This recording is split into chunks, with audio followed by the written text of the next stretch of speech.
이런 말씀을 하시는 분들이 있습니다. 공부하는 게 제일 쉬웠다. 공부하는 게 제일 쉬웠다. 또는 돈 버는 게 제일 쉬웠다. 주일 아침부터 여러분을 기분 나쁘게 할 의도는 없습니다. 그런데 돈 버는 게 제일 쉽고 공부하는 게 제일 쉽고 뭔가 남들이 힘들어하는데 그게 자기한테는 쉽다, 이런 말씀을 하시는 분들이 있습니다. 이런 분들 조심하셔야 됩니다. 이런 분들이 나쁘기 때문이 아닙니다. 그분들을 따라하다 보면 오히려 문제가 발생할 수도 있습니다. 예를 들면 제가 고등학교를 다닐 때 제 친구 중에 이런 녀석이 있었습니다. 평소에 항상 놀고 있습니다. 공부 안 합니다. 그런데 시험만 보면 성적이 잘 나옵니다. 컨닝을 하는 것도 아닙니다. 시험지를 미리 유출해서 본 것도 아닙니다. 심지어 시험 볼 때 기도하면 하나님께서 답을 알려주시는 것도 아닙니다.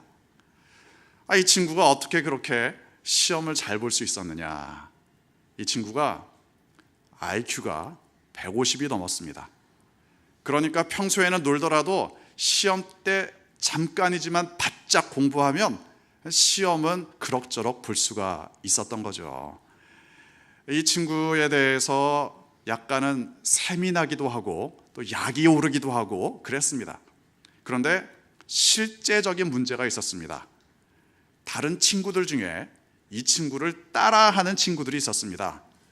쉽게 말하자면 같이 놀았다는 거죠. 물론 어느 정도는 이 친구가 잘못한 점도 있습니다. 친구들에게 이렇게 말했습니다. 야, 뭘 공부해? 같이 놀자. 그러면 다른 친구들에게는 착시 현상이 발생합니다. 그래? 나도 놀더라도 저 친구처럼 시험 잘 볼 수 있겠지. 하지만 웬일인지 뱁새가 황새 따라가다가 낭패를 봅니다.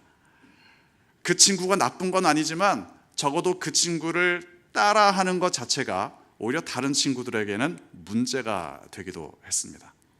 공부뿐이겠습니까? 어떤 사람들은 나는 돈 버는 게 너무 쉽다, 또는 심지어 살 빼는 게 너무 쉽다. 사실 이런 것들은 쉬울 리가 없습니다. 힘듭니다. 그런데 그걸 가지고 쉽다고 이야기한다. 다른 사람이 현혹되기가 쉽습니다. 본질적으로는 쉽지 않은데 쉬운 것처럼 이야기한다. 이게 문제가 있습니다. 사실 대가를 치르지 않고 어떻게 좋은 것들을 얻을 수가 있겠습니까? 노력은 하지 않고 좋은 결과만 얻으려고 하는 것. 노력을 해도 쉽지 않은데 노력은 하지 않고 잘 되기만을 바라는 것. 여기에 인생의 비극이 있습니다. 그렇다면 이런 말은 어떻습니까? 하나님 믿는 것이 쉽다. 하나님 믿는 것이 쉽다. 어떻게 이 말이 맞습니까? 틀립니까? 3번 잘 모르겠음. 정답을 말씀드리면 맞기도 하고 틀리기도 합니다. 예를 들어 예수님께서도 이렇게 말씀하셨습니다. 본문 13절과 14절 함께 읽겠습니다. 좁은 문으로 들어가라. 멸망으로 인도하는 문은 크고 그 길이 넓어 그리로 들어가는 자가 많고 생명으로 인도하는 문은 좁고 길이 협착하여 찾는 자가 적음이라. 믿음의 길은 뭡니까? 좁은 문입니다. 좁은 문으로 들어가는 겁니다. 믿음의 길은 넓은 문으로 들어가는 것과는 다릅니다. 쉽지 않습니다. 이 사람들이 볼 때는 쉽고 편한 길이 아닐 수도 있습니다. 물론 생명의 길인 것은 맞지요. 하지만 믿음의 문이라는 것은 너무나도 작고 초라한 것처럼 느껴질 수도 있습니다. 철로역정이라는 소설 아시죠? 철로역정, 존 버년이 쓴 소설입니다. 그런데 철로역정을 보면 이 주인공이 천국에 이르는 그 길을 여러모로 묘사를 하고 있습니다. 이 주인공 그리스도인이 좁은 문을 열고 들어가자 어떤 사람이 이 주인공을 안내합니다. 당신이 앞으로 걸어가야 할 길은 여기 좁고 고든 길, 이 길로 쭉 가면 된다. 그러자 주인공인 그리스도인이 물어봅니다. 아니 혹시 넓은 길이라든가 구부러진 길은 없나요? 그러자 그 사람이 이야기해 주죠. 물론 많이 있습니다. 많이 있습니다.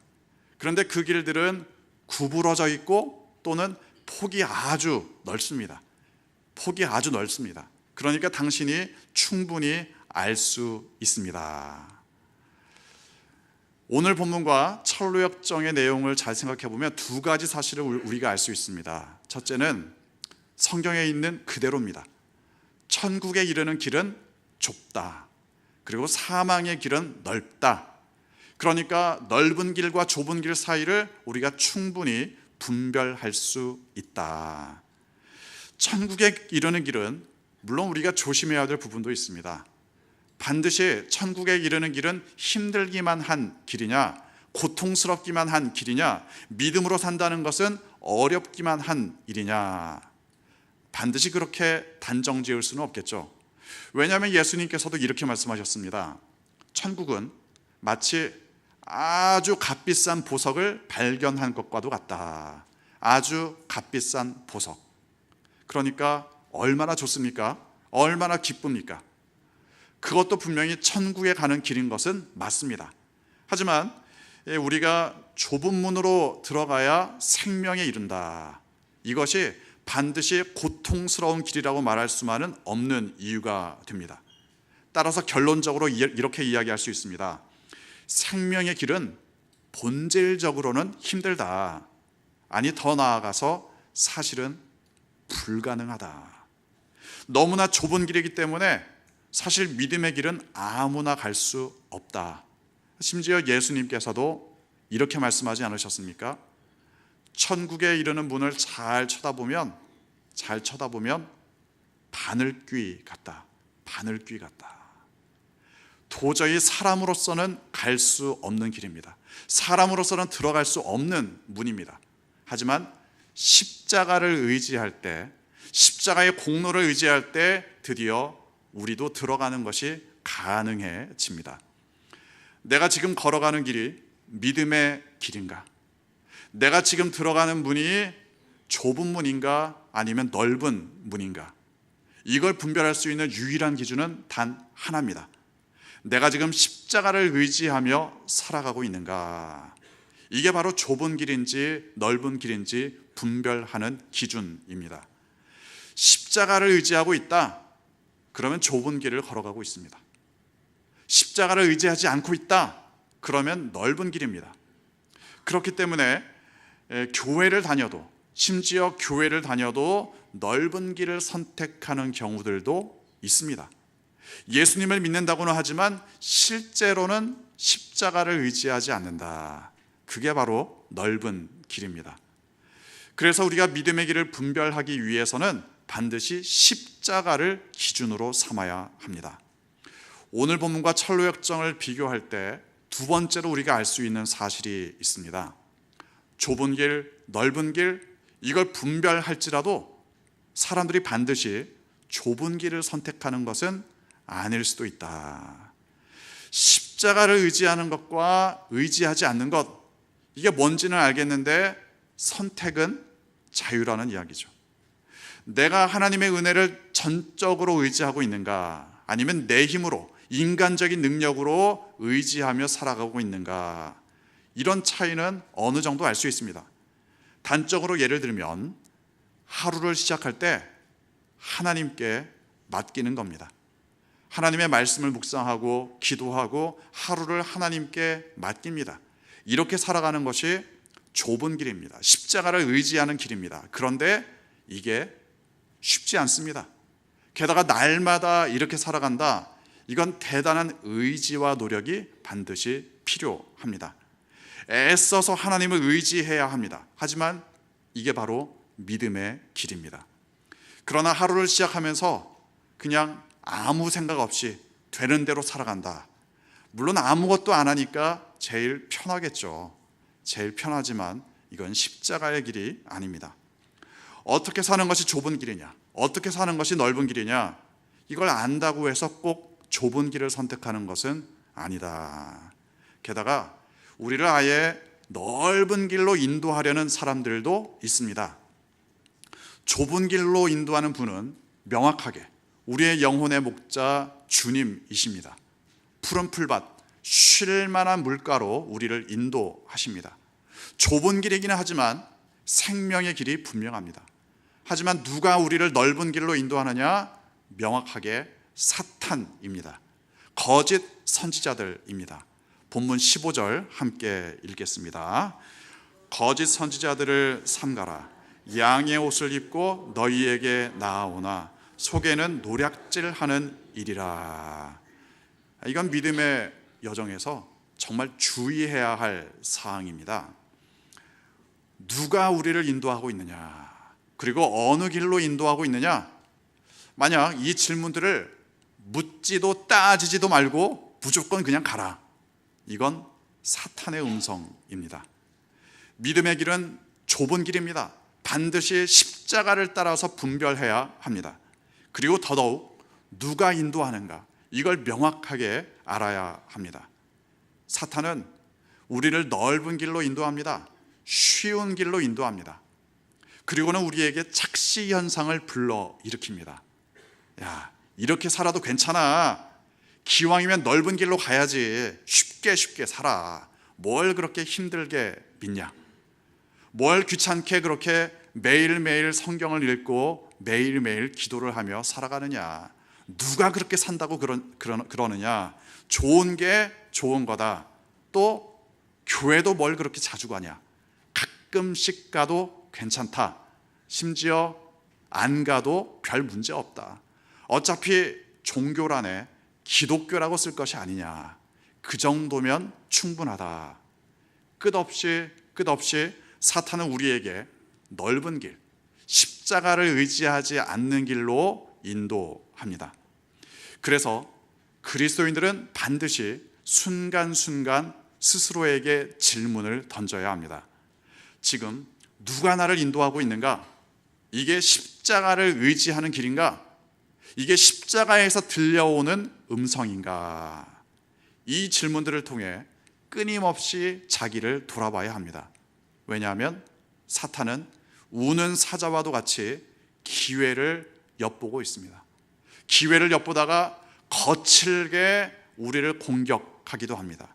우리의 믿음을 공격하기도 하고 아니면 인생의 고난을 겪게 하기도 합니다.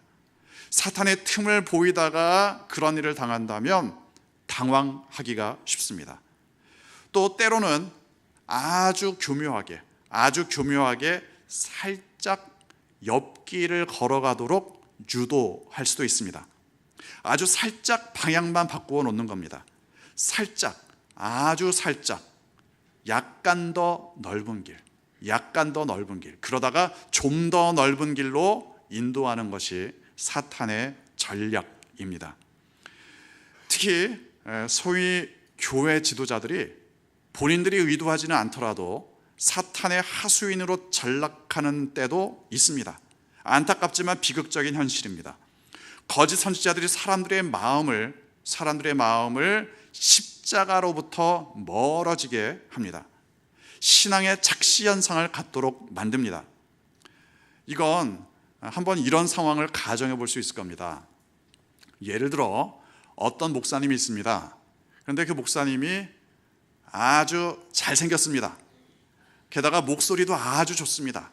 노래도 잘 부르시고 또 말씀도 굉장히 잘하십니다. 성도님들에게 인기가 있고 그 교회를 출석하는 사람들도 많아졌습니다. 물론 이런 현상 자체는 전혀 문제가 없습니다. 그럴 수 있죠. 그런데 만약에 그 목사님께서 예수님께 돌려야 할 영광을 약간씩 자기가 가져가기 시작한다. 여기에서 문제가 발생합니다.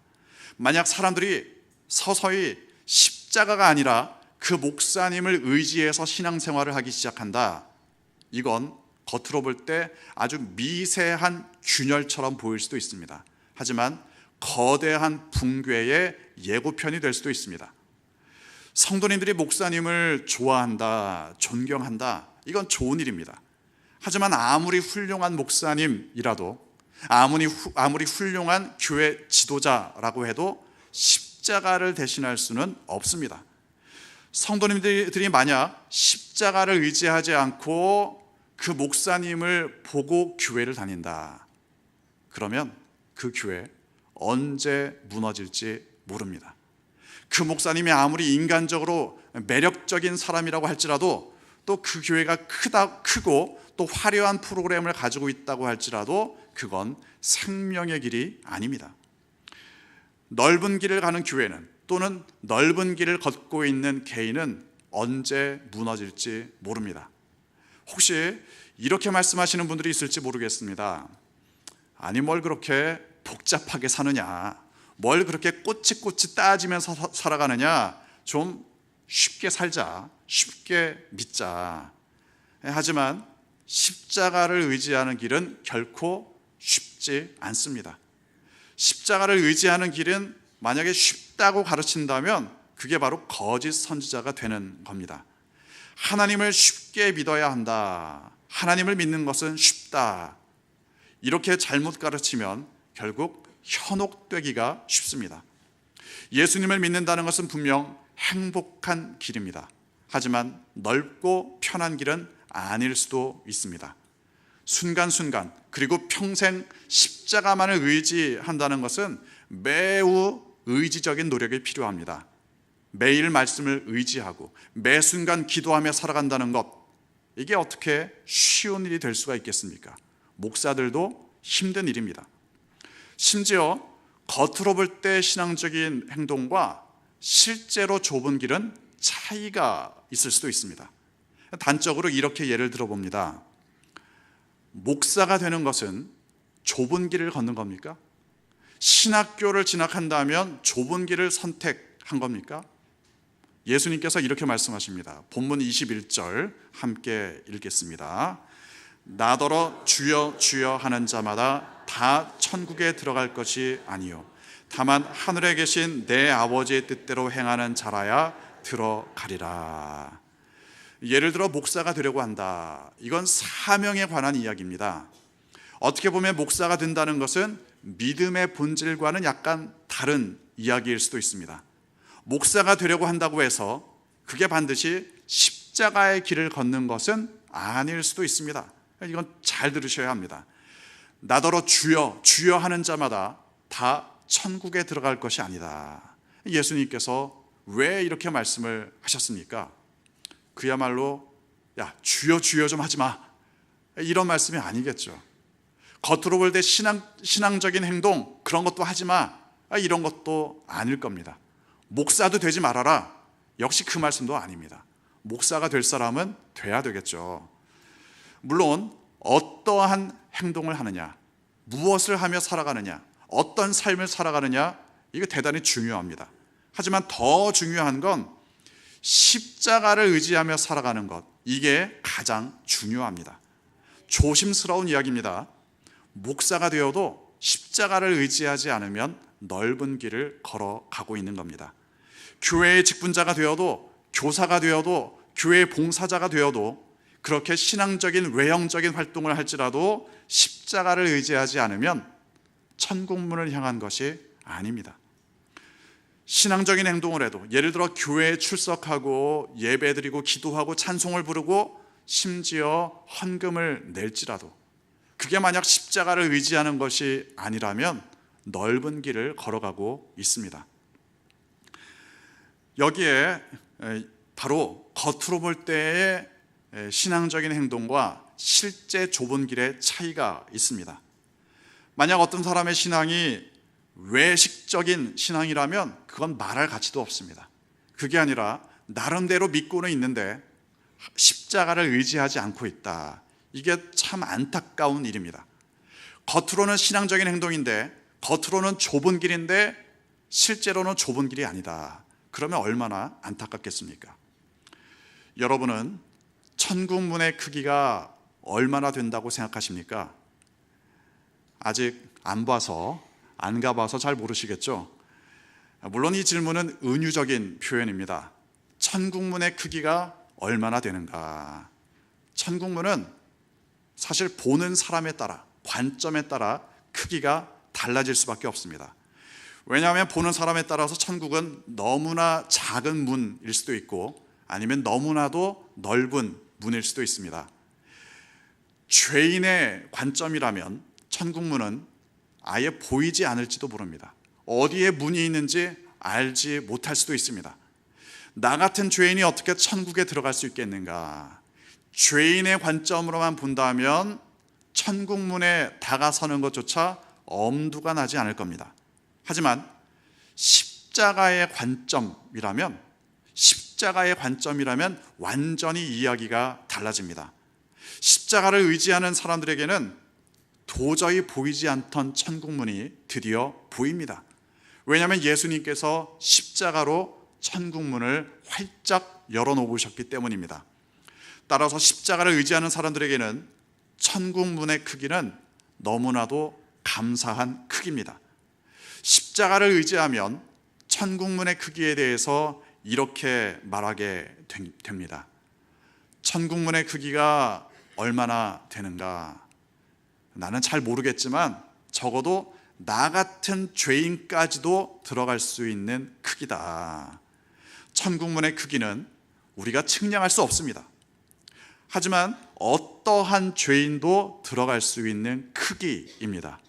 나 같은 죄인도 들어갈 수 있는 크기, 천국문의 크기를 그렇게 고백하며 살아간다는 것이 바로 좁은 길로 걸어가는 삶입니다. 오늘도 십자가에 감사하며 십자가만을 의지하며 살아가는 여러분 되시기를 주님의 이름으로 축원합니다. 기도하겠습니다.